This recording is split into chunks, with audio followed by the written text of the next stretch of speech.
Hello, everybody, and welcome to the Attractions Group podcast. I'm Don Helbeck alongside the peripatetic Ryan Sir. Ryan, how you doing tonight? Peripatetic? What does that even mean, Don? You're everywhere. Oh my gosh, I guess that is true.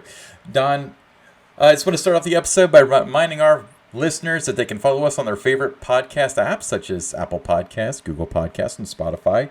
And if they could follow us on YouTube, that's where the action's going to happen because we're going to start going live and doing giveaways and having all sorts of fun stuff like that.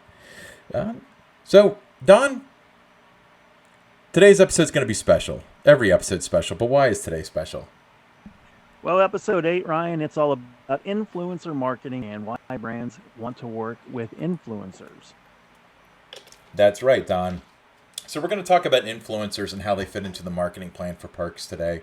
So, let's get this party started. So, across all the social platforms like Instagram, TikTok, YouTube, and other channels, blogs, and so on, it seems like influencers are creating a lot of theme park related content.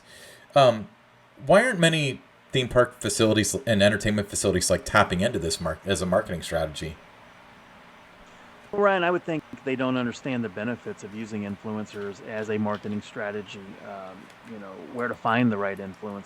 They're going to fit build that into their content strategy for the year or their marketing strategy. So I think that's a big part of it is just not, understanding the benefits really and how that's really going to help you by having those third-party endorsements. Yeah, absolutely. Like third-party endorsements, it comes with integrity in a lot of cases. So, how would you define what an influencer is? Everybody has a YouTube channel. Everybody has a TikTok, except me. Everybody has an Instagram and a Facebook. Who of these people are influencers? How do you define that? Well, I think everyone's an influencer, Ryan. If you have a Twitter account, you have one follower and you post something and somebody responds to that, you had influence. So I think everybody's an influencer. You're just going to have some people that have a lot more followers than others and are going to have greater influence. That's true. I guess if you sell one ticket, you're an influencer. So, how do you find influencers that are like a good fit for your brand? Like, how are they identified? Well, there's a lot of different ways that you can go about it to find and identify those influencers. There's different search platforms out there that you can build. So look at, whether it's your competitors or, just other brands and, who they're working with, what kind of stories are they doing? How does their audience interact with them after they've published a story or done a YouTube video. So I think those are the kind of things I want to look at is just see, who's working with who and if they're fit for you, but also use some of those search platforms. So, what are the best ways to build relationships with these influencers? I think, Ryan, you want to start slowly. You kind of have to nurture that relationship a little bit. You want to reach out, introduce yourself. Maybe you want to comment, on some of the stories that you've seen them do on their channels. Relationship that way. Through that introduction and by just really talking about the things that you've seen them do, and then letting them know that you have similar products that you feel that or experiences that you feel that your audience is going to work well for their audience, and just start it that way and just kind of build it up slow. But you can't just come off, right out of the gate and ask, come on out to our park. You can't do that. You have to build it slowly. So, what's the best way to like build an influencer marketing strategy then? Well, I think you have to know what your goals and key performance indicators are going to be. You have to map out the influencer landscape. And what I mean by that is, who fits, for what you do, for what your brand is. Build a strategy, towards, your promotions, your special events, your different campaigns that you have out there. Find and research these influencers. That takes time. That's one of the things. Everybody's time is valuable, but if you want to do it, you want to do it right. You have to spend time, finding and researching, who's the best influencers for your brand, and start early. I can't emphasize that enough. You can't wait until an event is right around the corner, a week or two away or something, and then start your outreach. I think you have to do that as soon as you know that you're going to have a certain event or a new ride opening. festival, whatever it might be, you want to start that early and let them know, when it's happening so they can plan too, because a lot of these influencers, they're not all from your backyard. A lot of them may travel from Florida, Tennessee, wherever, and they have to make travel plans as well too. So always start early. So, how do you build a partnership with these influencers that's structured in a manner that's beneficial to both sides? Well, obviously, with an influencer, what you're trying to do is you're trying to create awareness for an audience that you don't have, outside of your own, owned and shared channels. So you're trying to create that awareness there. So by having them come to your park and whether it's full day type experience or just covering an event or a new ride opening, who you are to their audience, and at the same time you want to reciprocate and integrate their content after they publish it on your channels. So you're introducing them to your audience, and that way they're gaining new followers as well. So, theme parks always have different campaigns throughout the year, whether it's special events, holiday related events, opening new attractions. When's the best time to work with influencers, like if you want to bring them out, for example? Well, again, as I mentioned earlier, you want to start as early as possible with that outreach and let them know, what's happening, and kind of give them, maybe give them your calendar of different events too, so you can kind of, pick what's going to be best for them, the best time to come there. You can never start too early. If you have a food festival, you have, like we talked about, new rides opening, um, carnival, parades, whatever it might be, nighttime shows. You want to start as early as possible. Okay, so just to clarify, when we're talking about these influencers, I'm sure this is going to be the burning question. So, obviously, you've got the roller coaster people that do the roller coaster thing and they market to roller coaster people. When you have events that have food tied in, whether it's international events or whatever, there's food vloggers out there. Who would you reach out to for like a Halloween event? Would you typically go to the people that rate these events? Like, what are your thoughts on that? Yeah, you'd want to go to the influencers that you've seen that have covered the different Halloween events around the country. Let them know, that you have one coming up. Sometimes, it depends on what your event is. If it's the scary type event, that's going to be a different type of influencer than the daytime, family friendly kind of Halloween event, where you're going to do more of the mommy bloggers, the parent bloggers, the uh, the parents that have teens, the moms that have teens, those kind of things. So, um, depending what your event is, that's who you're going to reach out to, because they're not all going to be able to cover the full thing. You don't want a mommy blogger coming out covering a nighttime scary thing, because that's not her Right, audience. right. So, I mean, when it comes down to it, you're looking for a an influencer that meets a demographic that you're marketing to. So, Yeah, exactly. So yeah, food blogger, you know, you're going to want them to come out, and if it's a food event, you have new food items at the beginning of the year. If you're doing craft beer festival, you go after the craft beer bloggers, the ones that are doing YouTube videos, Instagram, those influencers. So you want to look at what it is, what is the campaign, what is the event, and identify, who fits that. for example, it goes a little bit lighter than for food. You get the food bloggers, but so for example, for a holiday event for like Christmas, you're going after families, right? There aren't Families, necessarily exactly. like Christmas YouTube channels. No, there's not, but there's the family blogger, the travel blogger, that's out there. So those are the ones that you want, the ones going to fit what a holiday event would be about. Okay, That's their audience. so I get Yeah, so you want to identify, who's following them, who's responding to their content, what are they talking about, and that's going to help you identify whether they fit for that specific event or that specific campaign. yeah, I guess what you could do is just ask yourself who's this event for, and then you find somebody that has the same Right. audience. Um, Exactly. Exactly. because like let's say, I mean, you've got experience with like extreme sports when they did skateboarding and like BMX biking and stuff like that, where I'm sure that there are people that have YouTube channels that talk about that sort of thing.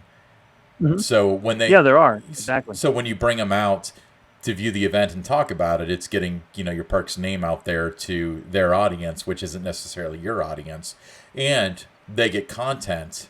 I mean, because to me it seems like the parks starve for attention, while the YouTubers, the influencers, starve for content, and that's kind Hmm. of the basis of the partnership. Yeah, but if you're opening a new roller coaster and it's it's a media day event, that's not necessarily when you're going to have the food blogger out there, or the craft beer blogger out there. And sometimes it's just you know they're on our list. Let's invite them. That's not what you want to do. That's not being strategic with it. You want to have somebody that doing fits their audience. Yeah, I agree. So, what's the best platform to turn to when identifying influencers that are appropriate for you? Well, I mean, Instagram, Ryan, that comes top of mind because there's so many different ways to share content. You got photos, you got albums, you got stories, video. So Instagram is a great fit right there. But I'm a big believer in YouTube is where you want to be and who you want to work with. It's like television when you're on YouTube. Um, it's a larger form, longer form content that you're going to have on YouTube. It's built for better storytelling, I think. When you're talking about YouTube, it's also the second largest search engine out there. So why wouldn't you want to work with YouTube? So with that kind of a traffic that's going to watch the story and is going to then subsequently, hopefully, come to your website. So I would, for me, while Instagram's great for being in the theme park, amusement park industry, it's more about storytelling, and I think you can do that better on YouTube. Right. Awesome. Now, if it's cooking or something like that, then it's Instagram. But for storytelling, I don't think you can beat YouTube. Yeah, a friend of mine has a 6-year-old son. I remember the other day, well, this is probably a couple weeks ago at this point, but I asked him, "What's your favorite TV show?" And he said YouTube. So for him, it's Yeah, indistinguishable. He likes to watch YouTube, and that's his favorite show. So I think that's quite telling about the future of this stuff. Um, so Don, do you need to chase the really big influencers, the ones that actually charge a fee and stuff like that to be successful? you don't have to. I think there's a lot of success to be had, with the smaller audiences. Uh, it's more important than the most people. So I've always believed that, whether you're posting on your own social channels or whatever it might be, it's better to reach the right people than just the most people.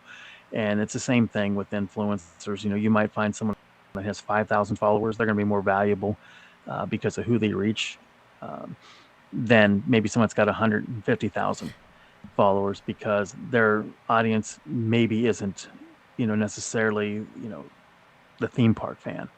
So maybe somebody's got a big following, but their focus is on makeup. That's not going to really help you drive, have attendance or anything like that, or create awareness for your park if that's what their niche is and that's who they cater to. So you really have to look at that, and I think you're going to find in our industry that there's a lot more smaller influencers out there, but they're going to be better for you.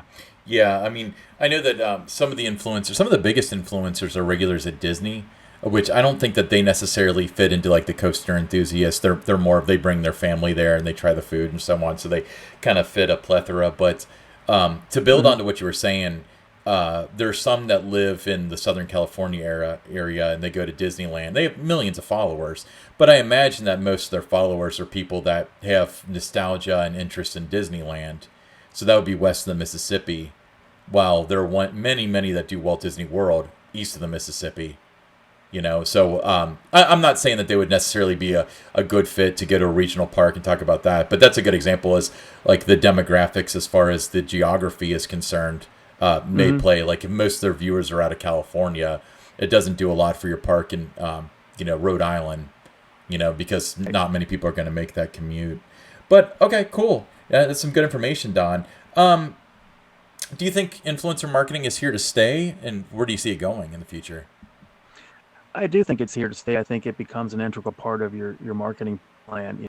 If you're in it now, it's certainly going to be, but and it should be moving forward. But there's so many different platforms that are going to be emerging in the future. Who thought 2 years ago that TikTok would have the power in that it has today? So what's the next TikTok that's going to be coming out there. So yeah, I do think it has a long shelf life there. Yeah, yeah, I completely agree with that. I think that the influencer thing has always been a thing because I was thinking that, you look about the history of influencers, it's easy to say, like, well, 2007, 2008, when YouTube came out, that's when influencers became a thing. But if you look back in history, in the 1900s, like they're 1,000 years ago, but 1970, 1980, you had like Dear Abby and stuff. That's somebody without any credibility whatsoever, just in front of a lot of people, that are Hmm. helping them make decisions. And then I would argue that like contributors to newspapers that were like sports, they weren't bloggers necessarily, but they were contributors. No. They were influencers too. It's just now it's everybody has a platform where they could potentially do it. Everybody reaches somebody. Some people reach a lot. Would you agree with that Hmm. statement? Oh, absolutely. Absolutely with that. I mean, like I said at the beginning, if you have a social and you've got some followers and people are interacting with you and talking about the subjects that you're, thinking about or posting about on Facebook and Instagram, I mean, you are an influencer. Yeah, that's true. I guess we could, if you influence one person, you're an influencer. So a lot of like theme park enthusiasts, roller coaster enthusiasts, and so on, have launched their own YouTube channels. Where do they fit into like the marketing strategy of a park? Well, I think when you look at a lot of the enthusiast YouTube channels, their audience, and who they're going to reach and who's going to interact with them, the coaster enthusiasts, they pretty much know what all the parks are doing. I mean, they stay on top of it, they live it. Uh, so I don't know that, when you have a YouTuber who's a coaster enthusiast and his audience, they're going to find something that, it's going to be a new discovery for them about a park or anything. They know what's out there. So I think you're more limited in working with them. There's not going to be as much value as there would be as if you found a travel, somebody on YouTube that or does Instagram or, those kind of things that, they come out of Central Florida, wherever they may come from, but, the travel people, they go to parks all over the place. That's more valuable than channel. Now it's good if you have a new ride opening, they come out, they preview the ride, they give their review, those kind of things. Yeah, there's some value there with that, but I don't know that you would, have somebody in the middle of the summer and they're just going to spend a day at the park. I mean, it's great to people who follow their channel, but you're not really reaching anybody new that doesn't know that you exist. I think the term you're looking for is preaching to the choir, isn't it, Don? Pretty much. Yeah. Okay. So, if somebody were to launch a YouTube channel, um, how would they go by? Let's say they've got like 1,000 followers because 1,000 subscribers is the minimum to be monetized on YouTube. So let's go with that benchmark. How would they go by forming a relationship with a park, especially a park that's close to them that they're going to be at regularly? Well, I think you want to reach out and, make those connections with the park, communications department, their social media department. In advance of your first time coming out to the park and doing a story, you want to let the park know what your channel's about. Are you going to do like a long form, just here's my visit to this park and you're doing, the different rides, you're going to eat the food, you're going to watch shows, just a full day at the park type thing? Or are you more just focused on roller coasters? Are you looking for, maybe there's some construction going on? Or are you just out to do that kind of thing and get the speculation going? I think you want to be upfront and honest with the park. You want to have a relationship with them, what your channel's about. What's your agenda? What's your audience? What are you trying to do with your content that you're publishing? Awesome, awesome. Well, Don, I want to do a little bit of a thought experiment with you. And, when we're talking about content and the value to the parks and so on, I'm going to list off the top of my head, various types of videos that I commonly see on YouTube. And what I want you to do is I want you to rate on a scale of 1 to 10, with 10 being of extreme value to the park, 1 being very detrimental to the park, and 5 having very little effect on the park whatsoever.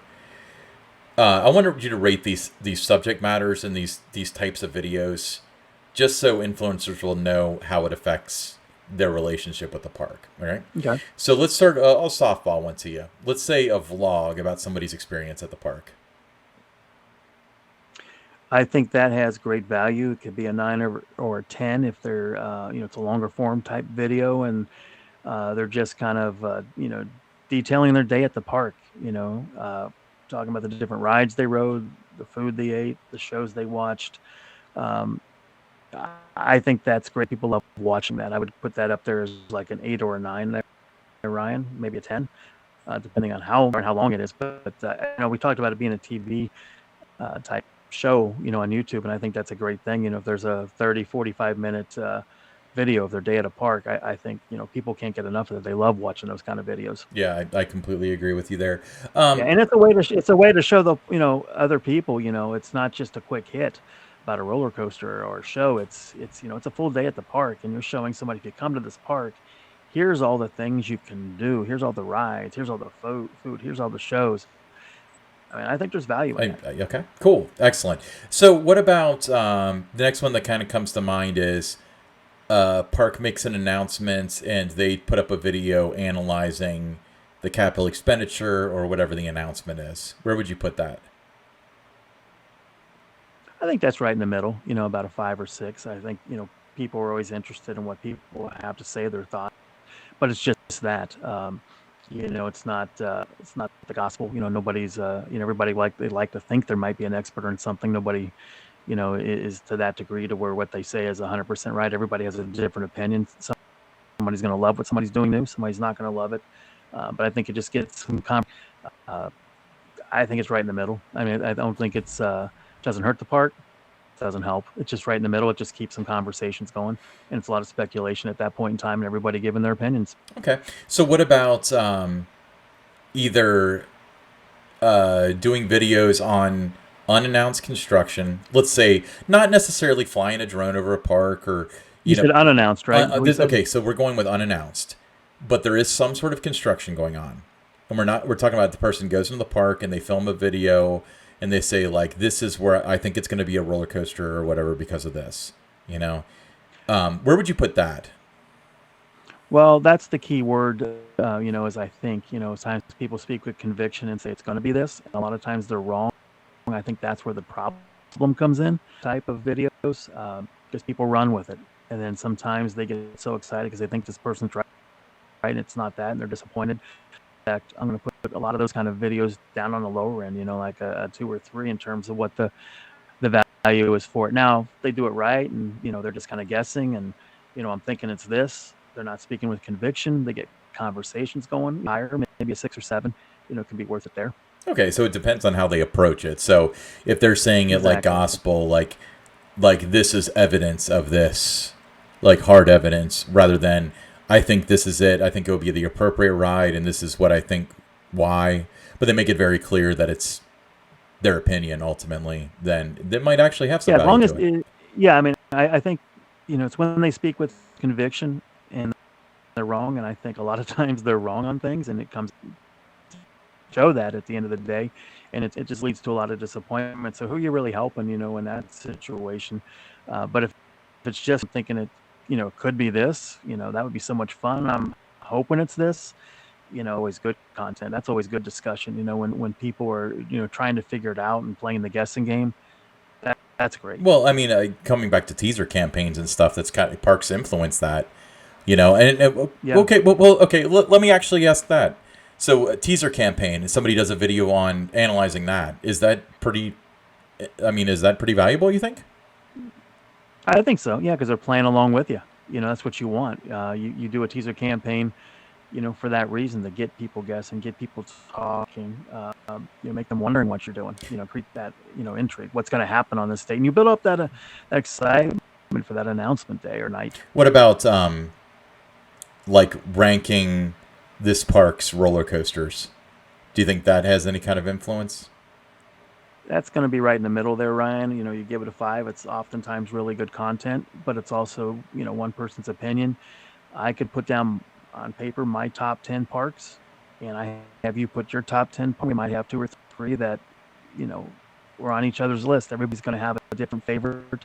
So when it's subjective like that, don't think it's it's not going to be great for the park. It's not going to hurt the park. It's just somewhere in the mixed conversation. I mean, I guess it has some value because it's saying their name, and Yeah, saying their name it's saying their exactly. Yeah, products so and that's what I mean. It's stuff. like it's in the middle. It's in the middle, but again, it's somebody's opinion, and everybody's got a different top 10. Everybody's got their favorite park. Everyone's got their favorite roller coaster. Everyone's got their favorite food, their Right. favorite show. Not too many people's lists are identical if you're going to go as far as 10. So, what about this? Is the most common video type that I see out there, but either making predictions as to future capital expenditures, or if I was in charge, this is what I would do. What are your thoughts on that? Predictions are okay as long as you're not speaking with conviction, or I think you're not trying, if you come across something trying to break news, for the park, you're trying to be a sleuth and you're always digging around, trying to see what you can find. I think those don't help the park. And a lot of times it doesn't help you as a channel, when you're wrong. You lose credibility that way. Um, if I was running the park, I'd do this or that. Everybody again's got an opinion. I think that's good. Everybody likes to see what someone else would do, if they were in charge. So, you don't, you like seeing that. Everyone's ideas are net. But I think on the other end with predictions, as long as it's a prediction, you're not saying this is going to happen or I found this and here's what it looks like and here's what it's going to be. When you're doing that and you're putting it out there before the park, that doesn't help the park and ultimately doesn't help you because you're not going to have a great relationship with those parks when you do that. So, you and I have discussed this before, but that it is an epidemic where people, I mean, it's public record. They're not doing anything wrong necessarily, but what are No, your thoughts on it when, a park's building up to an announcement and somebody on YouTube or whatever, or even somebody in the legacy media kind of spoils it and they're able to get a lot of information. So the announcement is kind of like, well, now we'll know what the name and the color is rather than what the actual announcement is. Like, what? Go ahead and rant about that. Keep it PG. well, there's a lot of guests that, it's like knowing in September what your Christmas gifts are going to be, they're going to be unwrapped under the tree. So I think you spoil it for a lot of people, people that don't want to know, so they're not going to follow you, if that's what you're going to be doing a lot of times too. So a lot of people like to be surprised. Um, but the world, with social media and all of that, I mean, it's inevitable. People are going to come across things. They're going to be able to find things. They're going to report on things. Um, you accept that. And, the day being able to keep everything under wraps until the moment you announce, I mean, that's just not there anymore for parks. Um, you know, it, you're not going to be able to do that. Now, you hope to have elements that they don't know, and there are going to be things that they don't know. A lot of times they don't know the name, or they don't know the color, or they don't know the manufacturer. They might know a layout or something, but there's still some surprises and things, for people. But I think for the most part, the majority of guests, they still like to be surprised on that day, when things are going to be announced, and they don't like things spoiled for them. Yeah, and you've been in the game for so long that uh, I mean, I guess when you became employed in the industry, it was kind of a thing then in 2007 ish. But what the observation that I have with that is, first of all, as I've aged, I've definitely been in the camp of not wanting to know. I'd rather be surprised. Um, but well, let me tell you this. So, if you think that the roller coaster thing's bad with this, just look at like the iPhone. Like literally before Apple makes their announcement, every single little detail is known about it. They know what it's going to look like, they know what it's going to cost, they know everything. But one thing I will tell you, as somebody that watches videos like that, I don't know why I do, but I do. But when they make these announcements, there's always 2 or 3 nuggets of small information that I didn't know. And those are so incredibly exciting that, okay, I knew that. Whoa, it Yeah, does that? So I think that almost with the roller coaster stuff, that's almost true too. I mean, obviously, the last announcement that you were involved with and I saw live was Orion at Kings Island, and nobody knew the color, no one was sure of the name, no one really knew the theme. So, like, okay, the layout got out, that was public record, whatever. But there was a lot we learned that day, and that was exciting. Yeah, and is what you want to try to do. Like you said, have a couple of different nuggets that people don't know. Same time, Ryan, you have to look at it too. People care; they're interested. If nobody cared, nobody was interested, nobody would be talking about it, right? So, Right. there's that side of the coin too. That goes along with it. So, um, there's things you wish people wouldn't do, but at the same time, what it is in today's world with all the technology and things that are out there, and everything's instant with going to a park and you see something that's posted in the ground, a stick or something like that, and everybody's buzzing about it, and sometimes somebody's cutting the grass, and oh, they must be doing something, or they haven't cut the grass there for 6 weeks, so that must be something new coming, and people get all excited and that. But I don't know, it's one of those things that it's just the world we live in. Things are going to get out there, and people are going to discuss it, and it's not going to happen very often anymore on a park's time. You just got to make the best of that situation. Awesome. Don, do you have any final thoughts about influencer marketing before we move on? I just think it's where we are today, and I think that you can't beat that third party credibility. It's when somebody's at your park and they're giving their reviews, and it's not coming from you yourself. You can't always be the one out there trumpeting what you're doing, and you can't be saying we got the best roller coaster, we got the best food, and we got the best shows. um, you know it, when you work for a brand and you're doing that, it just kind of is white noise. You're going to say that, but to have somebody else that's an influencer saying that, those things that you would love to have out there, you can't beat that. Absolutely. All right, Don. All right, Don. So now it's time for one of our favorite segments where we talk about the top 6 news, information, rumors, patents, etc. in the theme park industry with a little segment we like to call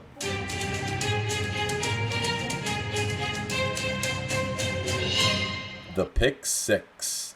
And Don, story number 1 is very, very special to all of us because this coming week we are going to have National Roller Coaster Day. So the National Roller Coaster Day is going to be August 16th. It's August 16th every year, so it's not just this year. Don, how do you celebrate National Roller Coaster Day? Just appreciating the opportunity that we all have to go out and ride roller coasters at our favorite theme parks. I think it's roller coasters are the king of the amusement park attractions, and I think it's great that they have their day, and just find a way to celebrate by going to a park on August 16th and riding your favorite coaster.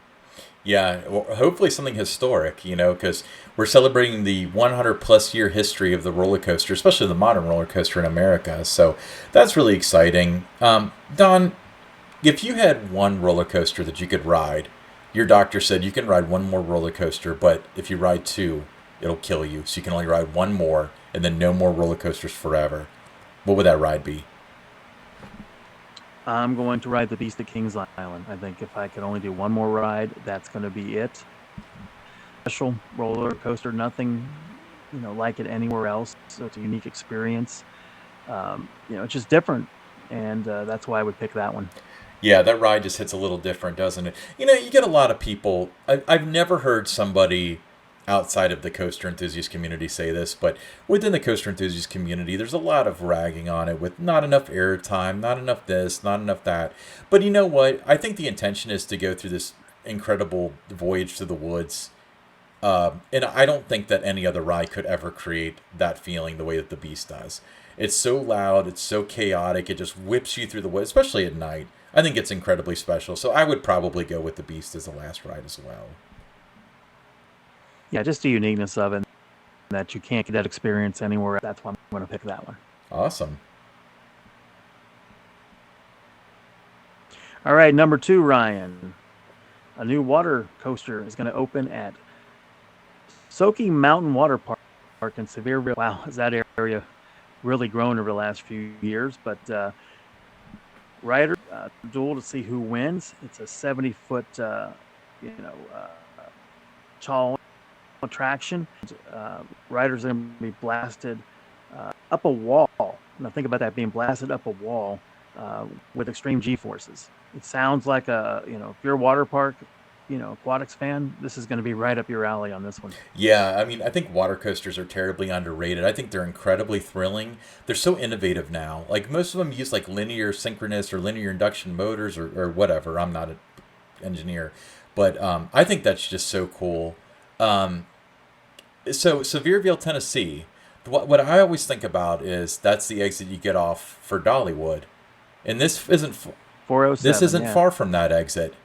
Don, if you were getting off that exit approximately 1 year from now, before you stop at the Soaky Mountain Water Park, where is somewhere you would go in Sevierville, Tennessee, approximately 1 year from now? I'm going to Bucky's. Oh my gosh. That is Bucky's. going to be the largest convenience store. Well over 100 pumps. I mean, I can't. I'm just blown away by what Bucky's is. As people, if they listen to the last couple episodes of our podcast, know. But yeah, get off. It's a destination. Yeah, I mean, Bucky's, you mentioned like the gas pumps and stuff. For those of you who don't know, Bucky's is like the Walt Disney World resort, and I'm not using that word lightly, of gas stations. You said you counted 120 pumps at the one in Richmond, Kentucky, right? I did, Okay, yes. so 120 pumps there. The one in Sevierville, Tennessee is going to be larger. Inside, it's about the size of, I would say it's almost like a 1980s Walmart. It's not a super Walmart, it's not a super Kroger or anything, but it's very large. And the food is fantastic. It's the best Oh, gas it's station amazing. food you could. I mean, and gosh, the one in Richmond, Kentucky is so busy too. It's like Black Friday at Walmart. Uh, But like amusement park rides, they're built. Some of them are built for like high capacity. right. Bucky's is built for high capacity. I mean, just look at all the registers and things we have. There's hundreds of people in there when you come off the exit and you go in there, and it's just people everywhere. But you move through the line so quick, just because there's so many people ready to serve you those sandwiches and things that they make, and uh, it's just a fantastic place. But that would be my first stop. Then I'm going to go to the water Yeah, park the water coming park off that looks exit. cool. I mean, that's developed a lot. I don't want to take anything away from the Soaky Mountain Water Park too. I'm sure they're gonna have a wonderful partnership with Bucky's. But Soaky Mountain, I remember the last couple years that I've been going to Dollywood regularly. I think it was just an indoor water park at first. I'm not certain of that. I haven't stayed there yet. I plan on it now. But then they built like a small outdoor section, and then they took the outdoor section pretty seriously with this. I mean, I drove past the construction, but I didn't know exactly what was going on. I actually thought it was a separately ticketed water park up there.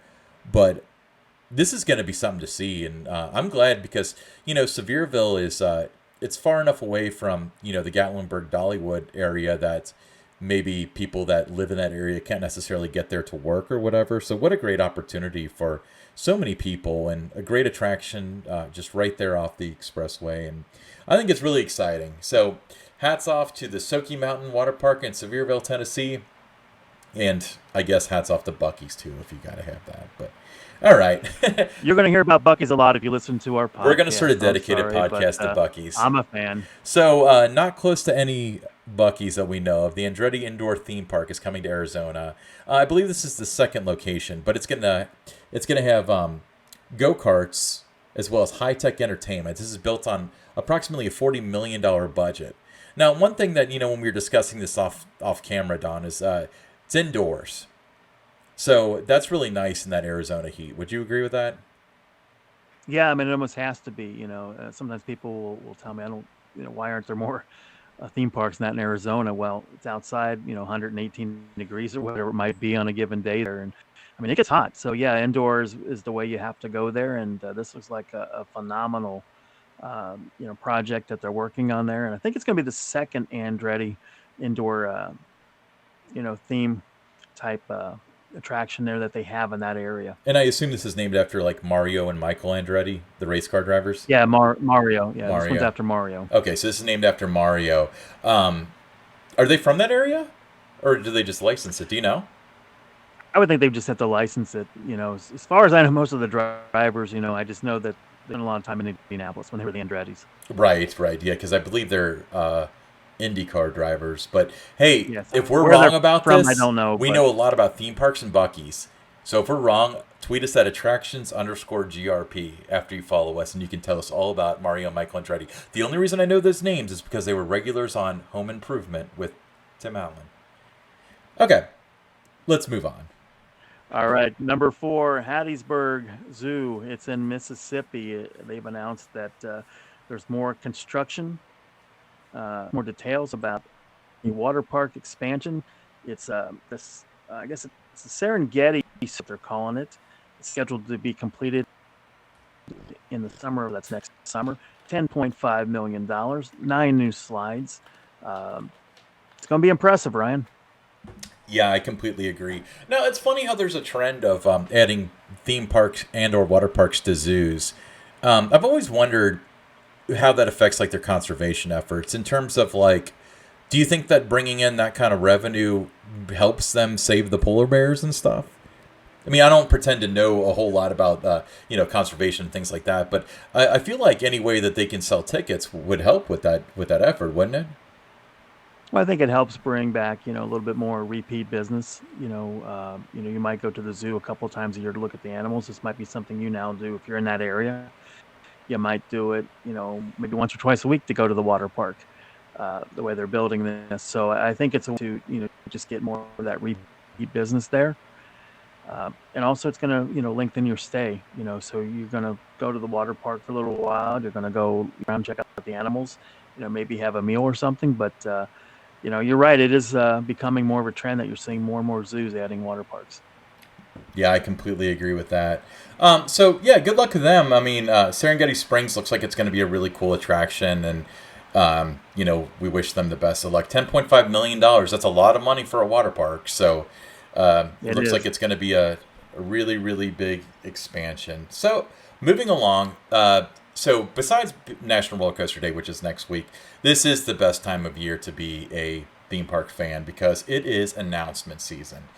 And this is the time of year when most parks announce their following year's capital expenditures. So just as an example of some of the attractions that have announced here in the United States, Dollywood announced a Vekoma launched family coaster, which looks super exciting, really cool. Several new flat rides are coming to Carowinds in a new area that is themed to like aeronautical because of Kitty Hawk, obviously.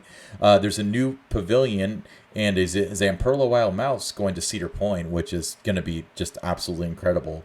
And one of the most exciting announcements, I think, from an industry standpoint, is that new Titan Track roller coaster going to Worlds of Fun. So that's going to have a circular lift hill like the old jumbo jets or whatever. So I think this is going to be such an incredible year for the industry coming up. So Don, one thing that I have noticed is that, historically speaking, rides have very often been announced this time of year. But in the past, often rides were announced. So we're going to build a roller coaster. But it's not until March or so that they say this is going to be the name. This is going to be the theme. What do you think's changed over the past 30 years? 40 years maybe. Well, I think part of it is the parks now all have season passes, so it kind of ties in with the time of year when the season passes for the next year would go on sale. There's also before it was a coaster, or if you were bringing in a scrambler, it was a scrambler. Bringing in a flume ride, it was a flume ride. There wasn't any kind of real backstory about it. Some of them had very generic names.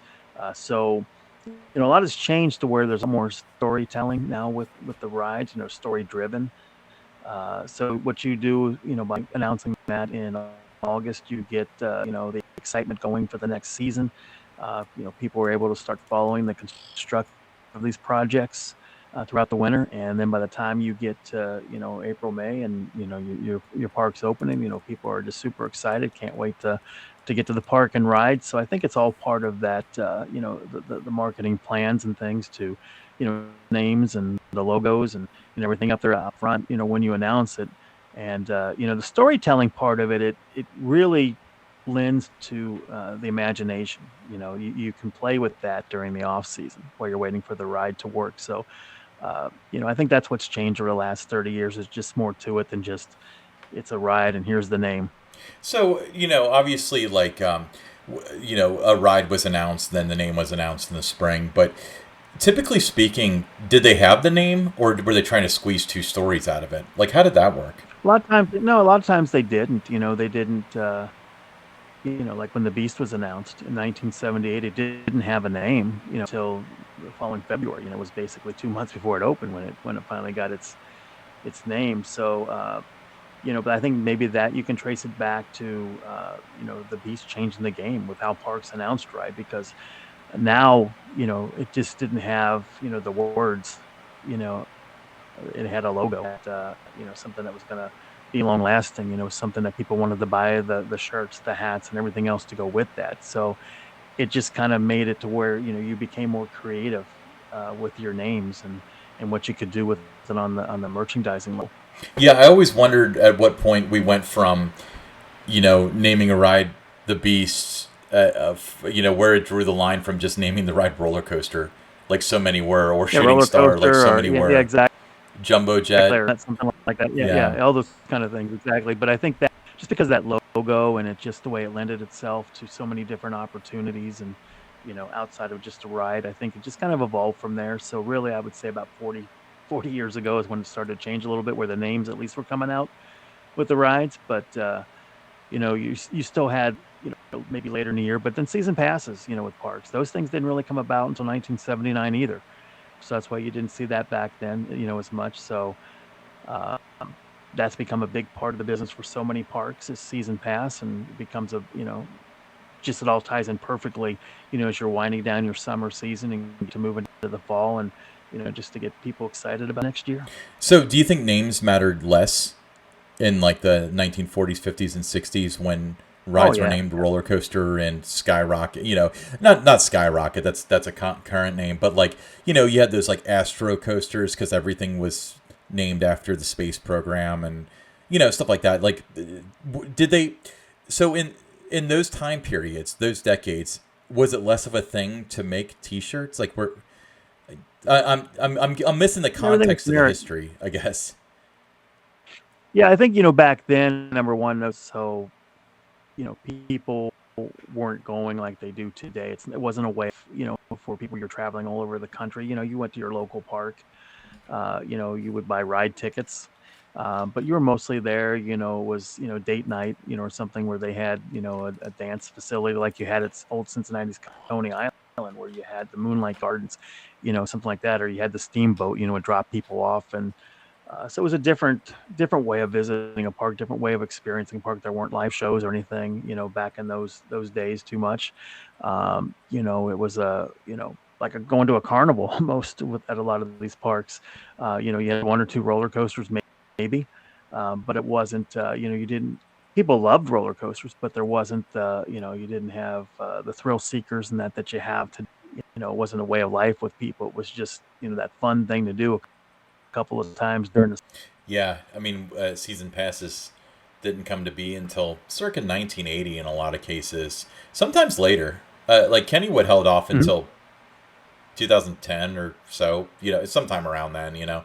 Um, but that's kind of interesting because obviously the industry has changed quite a bit. And we can nitpick every little detail. And we've talked about how social media and apps have changed the industry. But it's funny how fundamentally different things were. Because if you look at, I was talking to my girlfriend about this, and she was just like flabbergasted last year. She's like, Cedar Point is 150 years old. This park is 100. They've been doing this for 150 years, and it's like, no, they haven't. They've been doing what they've been doing since like 1968 or so, whenever Gemini was installed.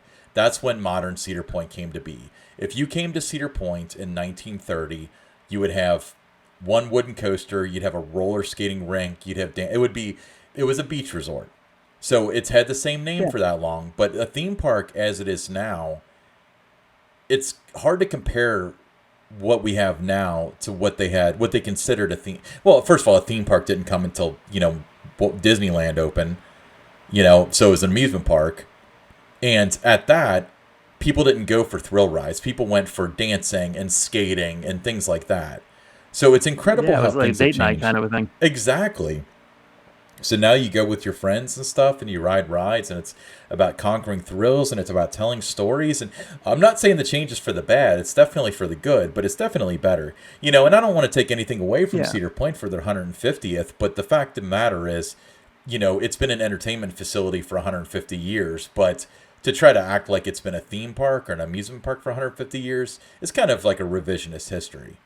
But nonetheless, we move on because Yeah, one thing too about all these attractions, Ryan, that you rattled off that are coming out there today. One of the things that has me really excited is it seems like the flat rides are you know a lot more of them coming out than we had seen in over the last maybe 10 or 15 years, where right. there was more of a focus on the thrill ride.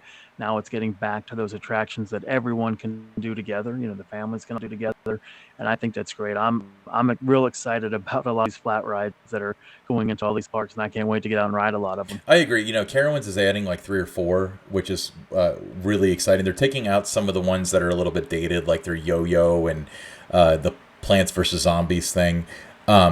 But so they're putting in some new ones. But let's not take away from the other ones, even the ones that are roller coasters. I think that the Dollywood roller coaster is like a 39-inch height limit or something like that. So that's still like you can ride it Yeah, with your again, kid. That's don't quote me on that. I'm not sure, but it's something like less than a normal coaster. So, yeah, but exactly.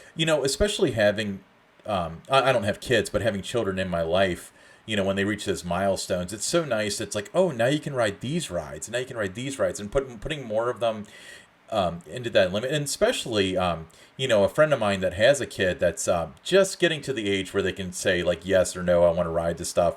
Always talks about it used to be this park needs a flying coaster, this one needs a floorless coaster. Now this park really needs more roller coasters that are for kids under 40 inches. And I bet a lot more people think that than think that this park needs a flying coaster. Oh, exactly. Yeah, So but you want to have many things as you can that everyone in the family can kind of enjoy together. I think that's good. But like I said, some of these flat rides, about that, the new roller coasters, excited about that. I think 2023 is going to be a great year for the industry. well, I mean, just if you're just looking at the few that I rattled off here, the Dollywood launched Vekoma coaster is the biggest Vekoma coaster to come to the United States in a while. So that company's on a comeback. They used to be like the big lots of roller coaster brands, and now they're something to they're making a comeback, and it's really cool. And then Worlds of Fun. I didn't write down the name of their coaster. It's renamed from like an old coaster that they had in the past. But that's Titan Track. That's a wood roller coaster track that's actually steel, and that's one of the I think it is the first ever one that's a full circuit like that. They've done Titan Track in different sections at like White Lightning at Fun Spot in Orlando, Yeah. but this is their first full circuit, and I'm so excited to find out how that turns out because this is just a little baby version of what's possible. Not to play down that coaster. That Yeah, coaster it looks just looks, awesome, but those Infinity Flyer yeah, trains. just so much fun, right? What's that? So much fun, right? Oh, I It know. looks like. The spiral lift hill. I don't know if I talked about that or not, but it's got a spiral lift hill that uses kicker wheels, and that just tickles me to death because that's so unique. And it's I think that the old ride that this is themed after had that as well. It was like a jumbo jet kind of Mhm. situation. So that's just so neat that they went with that. I'm just so happy about that. Don, let's turn my smile upside down and let's pick six. We want to do something a little bit different for this last one because we're going to talk about attractions that we miss. So, Don, if you had to pick one Yeah. attraction to So bring what back, rides? Yeah. For me, I'm gonna Walt Disney World Magic Kingdom, and that was so much fun, and so many memories of taking my daughter when she was 4, 5, 6 years old, to go through and ride that several times a visit. My wife loved it. Just so many memories there. So I do miss that ride when we go there now, and it's not there. And I think they have the character meet and greets and that in that building now, but it always feels like there's a void when I go to Walt Disney Kingdom now, and the Snow White ride isn't there. Other things that they built around there in that area, since then. But I miss that, and also at the Disney's Hollywood Studios, I miss the movie ride. I miss that a lot too. That was a lot of fun to do that attraction. yeah, the Great Movie Ride is one that I would put on the list. That was really fun and so unique, and it really embodied that park. And it's such a shame that it had to go. I understand the situation, and a lot of people think that Mickey and Minnie's Runaway Railway is a worthy replacement. I haven't ridden it yet, but I'm gonna go Yeah, with. it's an amazing ride, but I mean, just the memories again. That I remember my daughter when she was young, growing up, and it was just in that. We're going to go to this park and we're going to go do that ride. We were going to do the Snow White ride, and so that's why I miss those, just because of the memories. Not that they were the best rides ever, but just because of the What was your memories. favorite scene in the Great Movie Ride? I liked when they, kind of like tried to when they would stop and they would, like attack Oh yeah, the vehicle. Yeah, I like that when it would stop right there, because the first time I did it, I thought something was wrong, something had broke. I didn't know what was happening there. But just the actors and things, I like that in there. You know, that you almost became part of the story they were telling when they would have that scene. yeah. My favorite was the Wizard of Oz scene, and the reason for that is, That was amazing too. absolutely incredible. And you thought it was over, and then I guess spoiler alert, even though you have to watch it on YouTube to experience it. But then the Wicked Witch of the West would come out, and it would stop because like you'd think you would just roll through and they would be, sing their song and that's it, and that was pretty darn incredible. But the Wicked Witch would come out, and I remember thinking that it was actually an actress since the animatronic was so good. Because Yeah, I they mean, had it looked so actors in it real. It earlier, did. so I thought it was real. And it's not just that; it was the fact that when they think of everything with Disney, they usually do. So when she comes out, all of the Munchkins are hiding, and sometimes they go out of view, and that's easy enough to do. But sometimes like they lower down just enough that they're peeking out and stuff. So it really like Mhm. implies that they're afraid of her, and it was just that was just such a great scene. I like the early stuff. I don't really connect with like early like golden age of Hollywood stuff or whatever, but I always thought that was really neat of the the hooray for Hollywood and all that stuff. Singing in the rain. What was the other one that was really interesting? The woman with the umbrella that flew, Mary Poppins. The umbrella, yeah, Yeah, yeah. umbrella Mary lady, Poppins, Mary yeah. Poppins. I like that scene too. So I thought that ride was incredible. It was a great embodiment. But you kind of can ride a cartoon now with Mickey and Mickey's Runaway Railway. I almost wish we had the podcast for that when it came out, so we could have discussed it. Yeah, Another that thing. ride's a lot of fun too. Yeah, yeah, I imagine. I haven't been there yet, I haven't been there since it came out. But remember, D23 for Disney is coming up in a couple weeks too, when they talk about Disney World and Land's capital expenditures for the next 3 or 4 years. So that's something we're gonna have to discuss. I follow it close enough to make sure that they don't get rid of Tower of Terror at Hollywood Studios. Then I kind of drift off. But the thing is, I always have a problem, like, because people like really freak out about it and stuff, and it's every other year, and people count down the days, and they're so excited, and I'm excited too. But there's so much that goes on that they announce that won't happen for 5 years, or they announce it and it never comes to fruition. That it's hard to get excited about it almost. Like, would you agree? Yeah. Well, I agree with you on that. Yeah, it's just they do it the way they do it for a reason. I'm sure, because they got to start construction. It takes years and years to build this stuff. I mean, look at Tron. I mean, Tron got delayed because of COVID, but that's been half built for a century now. But Right. they were talking about the Mary Poppins ride that was supposed to go to Epcot, and now it's like questionable as to whether or not it's actually going to happen. So I don't know. I'm looking forward to watching it. I'm going to watch it obviously more intently now that we're going to have to discuss it on the podcast, of course. But I usually just Yep. make sure they get done with whatever they're doing to Hollywood studios, and they don't say like, okay, Tower of Terror's going away or whatever, and then I walk away happy that day, because that's my worst nightmare. Because Tower of Terror is my favorite ride on earth. I love that ride too, Ryan. Awesome, cool. Hey, this draws us to the end of episode. What are we, 8? Gosh, Episode 8, yeah. So episode. tell people where they can follow us, Ryan. They can follow us around most major theme parks if they see us there. Oh, you mean online? Okay. So you can follow us on Twitter, first of all, attractions_GRP. As Don stated at the top of the program, he is going to be giving away some Don crap which is stuff that he has uh, acquired over the Collected over the years. Yeah, collected over the past several decades in the theme park industry. He's got some really interesting stuff. He sent me some pictures, and I'm not going to tell you what he sent me, but really interesting things that he wants to give away. So we're going to try to get up to 100 Twitter followers, and he's going to randomly select one of the first 100 Twitter followers to receive some of this Donabilia. Also, you can follow us. It is cool. It's great stuff. Also, you can follow us on your favorite podcast apps such as Apple Podcasts, Google Podcasts, and Spotify. And most importantly, subscribe on YouTube, because we want to start going live. When we go live, we can do more giveaways. We can have open discussion. We can have people chat in. We'll bring in guests just for we don't have to bring in industry people. If you want us to bring in a YouTuber or something, we'll have a discussion with them live in front of you. It's all for the fun of it. But make sure you subscribe on YouTube by searching for the Attractions Group Podcast and hitting that subscribe button. And once again, we always appreciate your feedback and your support. Don, any final words of wisdom before we kick this off until next week?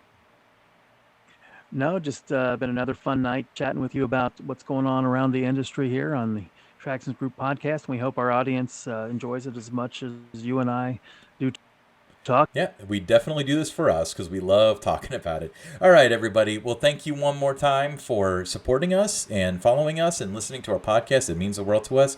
We will see you next week. Bye.